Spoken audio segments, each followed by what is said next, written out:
Share to ஷேர்ட்டுக்கு நீங்கள் இன்னும் subscribe பண்ணலாம். இந்த வீடியோக்களில் சப்ஸ்கிரைப் பட்டனை ப்ரெஸ் பண்ணி மறக்காமல் சப்ஸ்கிரைப் பண்ணிக்கங்க. நம்ம வீடியோட நோட்டிஃபிகேஷன் உடனுக்குடன் தெரிஞ்சுக்கிறதுக்கு சப்ஸ்கிரைப் பட்டனை பக்கத்தில் இருக்கிற பெல் ஐக்கானை ப்ரெஸ் பண்ண மறந்துடாதீங்க. அனைத்து நண்பர்களுக்கும் வணக்கம். So basics of stock market அப்படிங்கிற நம்மளுடைய கோர்ஸில் ஃபர்ஸ்ட் வீடியோ இந்த வீடியோ தான். ஸோ இந்த வீடியோவில் வந்து பார்த்தீங்க அப்படின்னா ஷேர்னா என்ன, ஷேர் மார்க்கெட்னா என்ன, ஸோ அதுக்கப்புறம் வந்து பார்த்தீங்க அப்படின்னா ஷேர் மார்க்கெட்டில் எப்படி பார்ட்டிசிபேட் பண்ணுறது, ஷேர் மார்க்கெட்டில் பார்ட்டிசிபேட் பண்ணுறதுக்கு நமக்கு என்னென்ன வகையான அக்கௌண்ட் தேவைப்படுது, நம்ம ஒரு புரோக்கர்கிட்ட அக்கௌண்ட் ஓப்பன் பண்ணும்போது நம்ம கவனிக்க வேண்டிய விஷயங்கள் என்னென்ன அப்படிங்கிறத பற்றி தெளிவாக இந்த வீடியோவில் பார்க்கலாம். ஃபர்ஸ்ட் நம்ம ஷேர் அப்படின்னா என்ன அப்படின்னு சொல்லிட்டு பார்த்தலாம். ஸோ கம்பெனியோட ஓனர்ஷிப்பை வந்து பார்த்தீங்க அப்படின்னா ஸ்மால் பார்ட்டாக வந்து பிரிச்சிருப்பாங்க.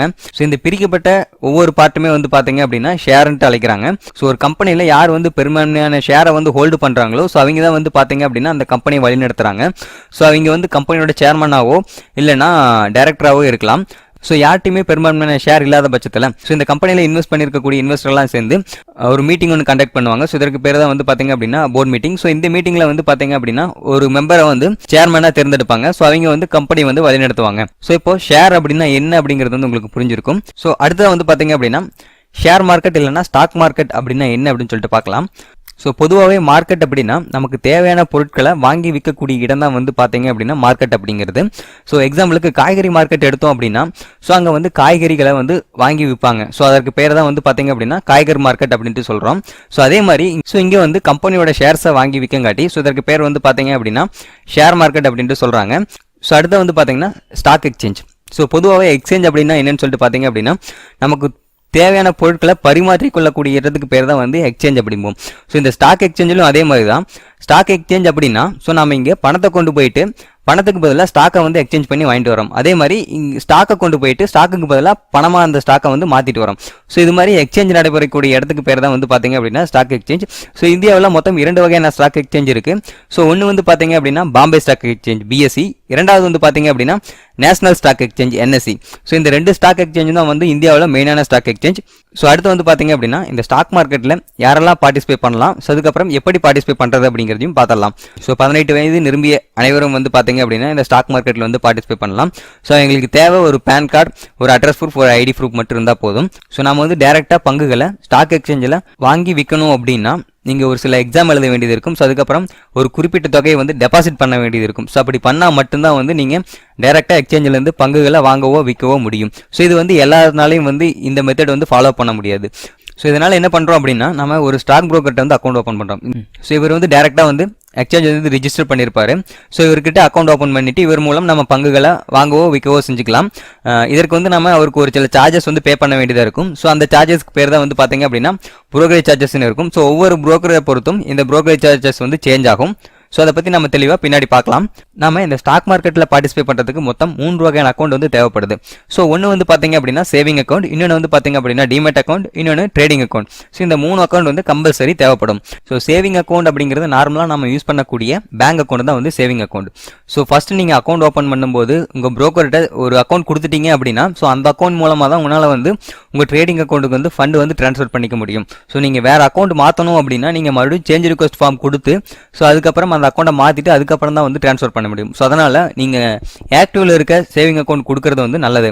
ஸோ அடுத்து வந்து பார்த்தீங்க அப்படின்னா டிமெட் அக்கௌண்ட், ட்ரேடிங் அக்கௌண்ட் அப்படிங்கிறது வந்து பார்த்தீங்க அப்படின்னா நீங்கள் ஒரு புரோக்கரை கான்டாக்ட் பண்ணீங்க அப்படின்னா உங்களுக்கு அந்த டிமெட் அக்கௌண்ட், ட்ரேடிங் அக்கௌண்ட் வந்து ஓப்பன் பண்ணி கொடுத்துருவாங்க. ஸோ டிமெட் அக்கௌண்ட் அப்படின்னா என்னன்னு சொல்லிட்டு பார்த்தீங்க அப்படின்னா நீங்கள் சேவிங் அக்கௌண்ட்டில் நார்மலாக வந்து பார்த்தீங்க அப்படின்னா ஒரு பணத்தை வந்து சேவ் பண்ணுறதுக்காக யூஸ் பண்ணுறது வந்து சேவிங் அக்கௌண்ட். அதே கான்செப்ட் தான் இங்கே வந்து நம்ம ஷேர்ஸை வந்து ஹோல்டு பண்ணி வைக்கக்கூடிய இடத்துக்கு பேர் தான் வந்து பார்த்தீங்க அப்படின்னா இந்த டிமெட் அக்கௌண்ட் அப்படிங்கிறது. ஸோ ட்ரேடிங் அக்கௌண்ட் அப்படின்னா என்னன்னு சொல்லிட்டு பார்த்தீங்க அப்படின்னா நாம ட்ரேட் பண்ணுறதுக்கு யூஸ் பண்ணுறது. நம்ம நார்மலாக வந்து ஒரு ஸ்டாக்கை பை பண்ணணும் அப்படின்னா ஸோ இந்த ட்ரேடிங் அக்கௌண்ட் மூலமாக தான் வந்து நம்ம ஸ்டாக்கை பை பண்ண முடியும். ஸோ அடுத்து நம்ம ஒரு புரோக்கரை வந்து அப்ரோச் பண்ணும்போது நமக்கு வந்து என்னென்ன டாக்குமெண்ட்லாம் தேவைப்படும் அப்படின்னு சொல்லிட்டு பார்த்தீங்க அப்படின்னா ஸோ நீங்கள் டேரெக்டாக வந்து ஒரு புரோக்கரை அப்ரோச் பண்ணிங்கனாவே உங்களுக்கு அக்கௌண்ட் ஓப்பன் பண்ணுறதுக்கான டீட்டெயில்ஸ் வந்து ஃபுல்லாக கொடுத்துருவாங்க. ஸோ இருந்தாலும் நான் வந்து இதில் உங்களுக்கு ஒரு சில டீட்டெயில்ஸ் சொல்லிடுறேன். ஸோ உங்களுக்கு வந்து ஒரு ID proof and address proof வந்து தேவைப்படும். ஸோ அதுக்கப்புறம் வந்து பார்த்தீங்க அப்படின்னா பேன் கார்டு வந்து கம்பல்சரி கேட்பாங்க. ஸோ அடுத்து வந்து பார்த்தீங்கன்னா ஆதார் கார்டு வந்து ஆதார் கார்டு யூஸ் பண்ணிக்கலாம். ஸோ அதுக்கப்புறம் வந்து பார்த்தீங்க அப்படின்னா உங்களுக்கு இதில் மினிமம் பேலன்ஸ் இல்லைன்னா ஏதாவது ஸ்டாக் வந்து மினிமமாக ஹோல்டு பண்ணிகிட்டே இருக்கணுமா அப்படின்னு சொல்லிட்டு கேட்டிங்க அப்படின்னா ஸோ அது மாதிரி எந்த இதுவும் வந்து கிடையாது. ஸோ அடுத்து வந்து பார்த்தீங்க அப்படின்னா இந்த அக்கௌண்ட் ஓப்பன் பண்ணுறதுக்கான காஸ்ட் எவ்வளவு. ஸோ இந்த அக்கௌண்ட் ஓப்பனிங் சார்ஜ் வந்து பார்த்தீங்க அப்படின்னா ஒவ்வொரு புரோக்கரை பொறுத்தும் சேஞ்ச் ஆகும். ஸோ அதுக்கப்புறம் வந்து பார்த்தீங்க அப்படின்னா ஆனுவல் மெயின்டெனன்ஸ் சார்ஜ் அப்படின்னு சொல்லிட்டு ஒரு சார்ஜ் இருக்குது. அதாவது ஆனுவல் மெயின்டெனன்ஸ் சார்ஜ் அப்படின்னு சொல்லிட்டு ஒவ்வொரு டிமெட் அக்கௌண்ட்டுக்கும் வந்து கொடுத்துருப்பாங்க. ஸோ அந்த சார்ஜ் வந்து ஒவ்வொரு புரோக்கருக்கும் வந்து சேஞ்ச் ஆகும். ஸோ அந்த சார்ஜும் வந்து எவ்வளோ சார்ஜ் பண்ணுறாங்க அப்படிங்கிறத வந்து கேட்டுங்க. நம்ம ஒரு புரோக்கர்கிட்ட அக்கௌண்ட் ஓப்பன் பண்ணுறதுக்கு முன்னாடி நம்ம என்னென்ன பாயிண்ட்ஸ் எல்லாம் வந்து கவனமாக பார்க்கணும் அப்படிங்கிறத வந்து பார்த்துடலாம். ஒரு புரோக்கர்கிட்ட வந்து அக்கௌண்ட் ஓப்பன் பண்ணும்போது வந்து பார்த்தீங்க அப்படின்னா அவங்க ஸ்டாக் மார்க்கெட்டில் வந்து ரிஜிஸ்டர் பண்ணியிருக்காங்களா அப்படிங்கிறத வந்து செக் பண்ணிக்கணும். ஸோ அதுக்கப்புறம் அவங்க என்னென்ன செக்மெண்ட்லாம் ரெஜிஸ்டர் பண்ணியிருக்காங்க அப்படிங்கிறதையும் வந்து செக் பண்ணிக்கிறது நல்லது. ஸோ இதை நம்ம எங்கே போய் செக் பண்ணலாம் அப்படின்னு சொல்லிட்டு பார்த்தீங்க அப்படின்னா நம்ம NSE BSE வெப்சைட்லேயே வந்து செக் பண்ணலாம். ஸோ அதை எப்படி செக் பண்ணுறது அப்படிங்கிறத பார்க்கலாம். ஸோ இதற்கு நீங்கள் NSEindia.com அப்படிங்கிற வெப்சைட்டுக்கு வந்துருங்க. ஸோ மெம்பர்ஷிப் போயிருங்க. ஸோ மெம்பர்ஷிப்பில் ஃபைண்ட் ஏ மெம்பர் அப்படிங்கிற ஒரு ஆப்ஷன் இருக்கும். ஸோ இந்த ஆப்ஷனை கிளிக் பண்ணிக்கங்க. ஸோ இதில் வந்து பார்த்தீங்கன்னா மெம்பர் நேம்னு இருக்கும். ஸோ நீங்கள் யார்கிட்ட அக்கௌண்ட் ஓப்பன் பண்ணுறீங்களோ இங்கே பேர் இல்லைன்னா எங்களுடைய கம்பெனி நேம் கொடுத்துருங்க. ஸோ அதுக்கப்புறம் வந்து பார்த்தீங்க அப்படின்னா சிட்டி, அதாவது அவங்க எந்த சிட்டியில் இருக்காங்க அப்படின்னு சொல்லிட்டு கொடுத்துருங்க. ஸோ இப்போ வந்து பார்த்தீங்கன்னா பெங்களூர் அப்படின்னு சொல்லிட்டு கொடுக்குறேன்.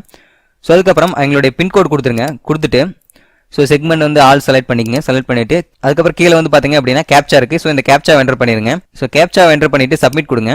சப்மிட் கொடுத்தோன்னே வந்து பார்த்தீங்க அப்படின்னா கீழே எங்களுடைய டீட்டெயில்ஸ் வந்துடும். ஸோ இதில் வந்து பார்த்தீங்க அப்படின்னா ஸோ நம்ம வந்து பார்த்தீங்க அப்படின்னா ஜிரோதா செக்யூரிட்டிஸ் அப்படிங்கிற ப்ரோக்கரை வந்து நாம செக் பண்ணியிருக்கோம். ஸோ இங்கே வந்து பார்த்தீங்க அப்படின்னா பெங்களூர் எங்களுடைய அட்ரஸ் இங்கே வந்துடும். ஸோ அதுக்கப்புறமா அவங்க என்னென்ன செக்மெண்ட்லாம் ரெஜிஸ்டர் பண்ணியிருக்காங்க அப்படிங்கிறத முக்கியமாக செக் பண்ணிக்கங்க. ஸோ இங்கே வந்து பார்த்தீங்க அப்படின்னா கேபிட்டல் மார்க்கெட்டில் வந்து செக்மெண்ட்டில் வந்து ரெஜிஸ்டர் பண்ணியிருக்காங்க. ஸோ அதுக்கப்புறம் கரன்சி ஃபியூச்சரில் பண்ணியிருக்காங்க. கரன்சி ஃபியூச்சர்ஸ் அதுக்கப்புறம் வந்து பார்த்தீங்க அப்படின்னா ஃபியூச்சர் அண்ட் ஆப்ஷன்ஸ்லையும் வந்து இவங்க பண்ணியிருக்காங்க. ஸோ அதுக்கப்புறம் வந்து பார்த்தீங்க அப்படின்னா நார்மலாக கேபிட்டல் மார்க்கெட்டில் இருக்கக்கூடிய ஃபியூச்சர் அண்ட் ஆப்ஷன்ஸ்லையும் வந்து இவங்க ரிஜிஸ்டர் பண்ணியிருக்காங்க. ஸோ இது மாதிரி அவங்க ஸ்டாக் எக்ஸ்சேஞ்சில் ரிஜிஸ்டர் பண்ணியிருக்காங்களா, என்னென்ன செக்மெண்ட்டில் ரிஜிஸ்டர் பண்ணியிருக்காங்க அப்படிங்கிறது. ஸோ இது வந்து பார்த்தீங்கன்னா NSEல ரிஜிஸ்டர் பண்ணியிருக்கக்கூடிய ப்ரோக்கர் டீட்டெயில்ஸ் வந்து மட்டும் வரும். ஸோ அதே வந்து அவங்க BSEல ரிஜிஸ்டர் பண்ணியிருக்காங்களா அப்படின்னு செக் பண்ணுறதுக்கு நீங்கள் BSE வெப்சைட் போயிருங்க. ஸோ இந்த BSE வெப்சைட்டில் இங்கே மெம்பர் அப்படின்னு சொல்லிட்டு ஒரு ஆப்ஷன் இருக்கும். ஸோ இந்த ஆப்ஷனை கிளிக் பண்ணிக்கங்க. ஸோ இந்த ஆப்ஷனை கிளிக் பண்ணோன்னே வந்து பார்த்தீங்கன்னா உங்களுக்கு இது மாதிரி ஒரு டேப் ஓப்பன் ஆகும். ஸோ இந்த டேப்பில் வந்து பார்த்தீங்கன்னா மெம்பர் டைரக்டரி அப்படின்னு சொல்லிட்டு ஆப்ஷன் வரும். இதில் வந்து மெம்பர்ஸ் அப்படிங்கிற ஆப்ஷனை கிளிக் பண்ணிக்கங்க. ஸோ கிளிக் பண்ணிட்டீங்க அப்படின்னா இங்கே மெம்பர் நேம் கேட்கும். ஸோ உங்களுடைய ப்ரோக்கரோட நேம் இல்லைனா யார்கிட்ட அக்கௌண்ட் ஓப்பன் பண்ணுறீங்களோ எங்களுடைய கம்பெனி நேம் வந்து கொடுத்துருங்க. ஸோ இப்போ வந்து பார்த்தீங்க அப்படின்னா ஜிரோதா செக்யூரிட்டிஸ் அப்படிங்கிறத கிளிக் பண்ணிட்டேன். ஸோ கிளிக் பண்ணிட்டு சப்மிட் கொடுக்குறேன். ஸோ சப்மிட் கொடுத்தனே வந்து பார்த்தீங்க அப்படின்னா ஸோ எங்களுடைய டீட்டெயில் வந்து ஃபுல்லாக வந்துடும். ஸோ எங்களுடைய ஹெட் ஆஃபீஸ் அட்ரஸ் வந்துடும்.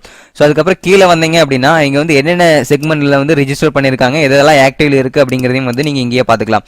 ஸோ இது மாதிரி நீங்கள் ஒரு ஸ்டாக் புரோக்கரை ஃபஸ்ட்டு சூஸ் பண்ணும்போது அவங்க எந்தெந்த செக்மெண்ட்டில் ரிஜிஸ்டர் பண்ணியிருக்காங்க, எந்தெந்த ஸ்டாக் எக்ஸ்சேஞ்சில் ரிஜிஸ்டர் பண்ணியிருக்காங்க அப்படிங்கிறத முதல்ல செக் பண்ணிக்கங்க. அடுத்து நம்ம செக் பண்ண வேண்டியது ட்ரேடிங் பிளாட்ஃபார்ம். ஸோ இந்த ட்ரேடிங் பிளாட்ஃபார்ம் வந்து பார்த்தீங்க அப்படின்னா நமக்கு ஈஸியாக யூஸ் பண்ணுற மாதிரி யூசர் ஃப்ரெண்ட்லியாக இருக்கா. ஸோ அதுக்கப்புறம் நம்ம இதில் நிறைய அட்வான்ஸ் ஆப்ஷன்ஸ் கொடுத்துருக்காங்களா அப்படிங்கிறத செக் பண்ணிக்கங்க. ஸோ முடிஞ்சால் எங்களுடைய டெமோ வாங்க முடிஞ்சாலும் டெமோ வாங்கி பார்த்துக்குங்க. ஸோ அடுத்து வந்து பார்த்தீங்கன்னா ப்ரோக்கரேஜ் சார்ஜஸ், அதாவது நீங்கள் பண்ணக்கூடிய டிரான்சாக்ஷனுக்கு வந்து பார்த்தீங்க அப்படின்னா ப்ரோக்கரேஜ் சார்ஜ் பண்ணுவாங்க. ஸோ இந்த ப்ரோக்கரேஜ் சார்ஜ் வந்து பார்த்தீங்கன்னா கம்மியாக இருக்கிற மாதிரி ஓப்பன் பண்ணிக்கங்க. ஸோ ரொம்ப அதிகமாக இருக்கிற மாதிரி ஓப்பன் பண்ணிடுறாங்க. அதே மாதிரி கம்மியாக இருக்குன்னு சொல்லி போட்டு ஒரு மொக்கத்தனமான ப்ரோக்கர்கிட்ட வந்து நீங்கள் ஓப்பன் பண்ணிடாதீங்க. ஸோ அப்படி ஓப்பன் பண்ணிட்டீங்க அப்படின்னா ஸோ உங்களுக்கு வந்து ட்ரேடிங் பண்ணும்போது நிறைய பிரச்சனைகள் வரும். சர்வர் பிரச்சனை, இது மாதிரி நிறைய பிரச்சனை வரும். ஸோ ஒரு சார்ஜ் அதிகமானாலும் பரவாயில்ல, ஒரு நல்ல ப்ரோக்கர்கிட்ட ஓப்பன் பண்ணிட்டீங்க அப்படின்னா உங்களுக்கு வந்து ட்ரேடிங் பண்ணுறது வந்து ஈஸியாக இருக்கும். ஸோ அதுக்கப்புறம் வந்து பார்த்தீங்க அப்படின்னா அவங்க ட்ரேடிங்க்கு எவ்வளோ மார்ஜின் ப்ரொவைட் பண்ணுறாங்க. ஸோ ஒரு சில புரோக்கர்ஸ் வந்து பார்த்தீங்க அப்படின்னா நீங்கள் ஒரு 10,000 இருந்தால் போதும் 50,000க்கு வந்து ட்ரேட் பண்ண முடியும் இன்ட்ராடேல. ஸோ அதே மாதிரி வந்து பார்த்தீங்க அப்படின்னா ஒரு சில புரோக்கர்ஸ் வந்து டெலிவரிக்கும் வந்து மார்ஜின்ஸ் வந்து கொடுக்குறாங்க. 10,000 இருந்தால் 20,000 வந்து நீங்கள் டெலிவரி எடுத்துக்கலாம். ஸோ இது மாதிரி மார்ஜின்ஸ் வந்து ப்ரொவைட் பண்ணுறாங்க. ஸோ ஒரு சில புரோக்கர் வந்து பார்த்தீங்க அப்படின்னா இந்த மார்ஜின்ஸ்க்கு வந்து இன்ட்ரெஸ்ட் போடுவாங்க. அதே ஒரு சில புரோக்கர்ஸ் வந்து இந்த மார்ஜின்ஸ்க்கு வந்து இன்ட்ரெஸ்ட் போட மாட்டாங்க. ஸோ அந்த சார்ஜஸ்லாம் என்ன அப்படின்னு சொல்லிட்டு கேட்டுக்கங்க. ஸோ அடுத்து வந்து பார்த்தீங்க அப்படின்னா இந்த ஃபண்ட் ட்ரான்ஸ்ஃபர், அதாவது எங்கள் பேங்க் அக்கௌண்ட்லேருந்து ட்ரேடிங் அக்கௌண்ட்டுக்கு வந்து ஃபண்ட் ட்ரான்ஸ்ஃபர் பண்ணணும். ஸோ இந்த ஃபண்ட் ட்ரான்ஸ்ஃபர் வந்து நமக்கு ஈஸியாகவும் ரிலையபிளாகவும் இருக்கா அப்படிங்கிறத வந்து செக் பண்ணிக்கங்க. ஸோ அடுத்தது வந்து பார்த்தீங்க அப்படின்னா ஸோ நீங்கள் உங்கள் ப்ரோக்கரை வந்து ஈஸியாக காண்டாக்ட் பண்ணுற மாதிரி இருக்கணும். ஸோ எக்ஸாம்பிளுக்கு வந்து பார்த்தீங்க அப்படின்னா நீங்கள் ஒரு ஆர்டர் போட்டிங்க, உங்களால் நெட்வொர்க் இஷ்யூனால அந்த ஆர்டரை வந்து க்ளோஸ் பண்ண முடியல அப்படிங்கிற பட்சத்தில் நீங்கள் உங்கள் ப்ரோக்கரை காண்டாக்ட் பண்ணால் உடனே எடுக்கிற மாதிரி இருக்கணும். ஸோ ஒரு சில ப்ரோக்கர்லாம் வந்து பார்த்தீங்க அப்படின்னா நீங்கள் கால் பண்ணீங்க அப்படின்னா சரியாக ரெஸ்பான்சிபிள் பண்ண மாட்டாங்க. 1 மணி நேரம் 2 மணி நேரம் ஆயிரும் கால் எடுக்கிறதுக்கு. ஸோ அந்த மாதிரி ப்ரோக்கர்ட்ட எல்லாம் ஓப்பன் பண்ணிட்டீங்க அப்படின்னா உங்களால் எமர்ஜென்சி டைமில் ஆர்டரை வந்து க்ளோஸ் பண்ணுறது ரொம்ப கஷ்டம். ஸோ அதையும் வந்து பார்த்துக்குங்க. ஸோ அடுத்து வந்து பார்த்தீங்க அப்படின்னா ஏதாவது ஹிடன் சார்ஜஸ் இருக்கா அப்படின்னு சொல்லிட்டு கேட்டுங்க. ஸோ ஏதாவது ஹிடன் சார்ஜஸ் இருந்தால் அந்த ப்ரோக்கர்ட்ட வந்து ஓப்பன் பண்ணாதீங்க. ஏன்னு கேட்டிங்கன்னா இப்போ ப்ரோக்கரேஜ் வந்து கம்மியாக போட்டிருப்பாங்க, ஆனால் ஹிடன் சார்ஜஸ் நிறைய வந்து போட்டு அந்த ப்ரோக்கரேஜில் வர சார்ஜை வந்து இதில் கனெக்ட் பண்ணிடுவாங்க. ஸோ அதனால் ஹிடன் சார்ஜஸ் ஏதாவது இருக்கா அப்படிங்கிறத வந்து கேட்டுங்க. ஸோ அதுக்கப்புறம் வந்து பார்த்தீங்க அப்படின்னா நீங்கள் அக்கௌண்ட் ஓப்பன் பண்ணுறதுக்கு முன்னாடி ஸோ ஆல்ரெடி ஸ்டாக் மார்க்கெட்டில் ட்ரேடிங் பண்ணிட்டு இருக்கீங்கிட்ட ஸோ எந்த அக்கௌண்ட் ஓப்பன் பண்ணலாம், அவங்க என்ன அக்கௌண்ட் ஓப்பன் பண்ணியிருக்காங்க, ஸோ அதை பற்றிலாம் என்கொயரி பண்ணிவிட்டு அதுக்கப்புறம் வந்து நீங்கள் அக்கௌண்ட் ஓப்பன் பண்ணுறது நல்லது. ஸோ இந்த வீடியோவில் ஸ்டாக் மார்க்கெட்டில் பேசிக்கான ஒரு சில விஷயங்களை பற்றி பார்த்தோம். ஸோ இந்த வீடியோ உங்களுக்கு பிடிச்சிருக்குன்னு நினைக்கிறேன். இந்த வீடியோ உங்களுக்கு பிடிச்சிருந்தால் உங்கள் நண்பர்களுக்கும் அஃபிஷியல் மெயில் ஷேர் பண்ணுங்கள். மறக்காமல் லைக் மற்றும் சப்ஸ்கிரைப் பண்ணுங்கள். இந்த வீடியோ பற்றிய கருத்துக்களை கமெண்ட் வேலை எனக்கு தெரியப்படுத்துங்கள் அல்லது share2st@gmail.com என்ற மின்னஞ்சல் முகவரிக்கு மின்னஞ்சலும் அனுப்பலாம். மீண்டும் ஒரு நல்ல பயனுள்ள வீடியோவில் உங்களை சந்திக்கும் வரை உங்களிடமிருந்து விடைபெறுவது நான் உங்கள் பிரகாஷ் மற்றும் இது உங்கள் channel share to share tech. நன்றி நண்பர்களே.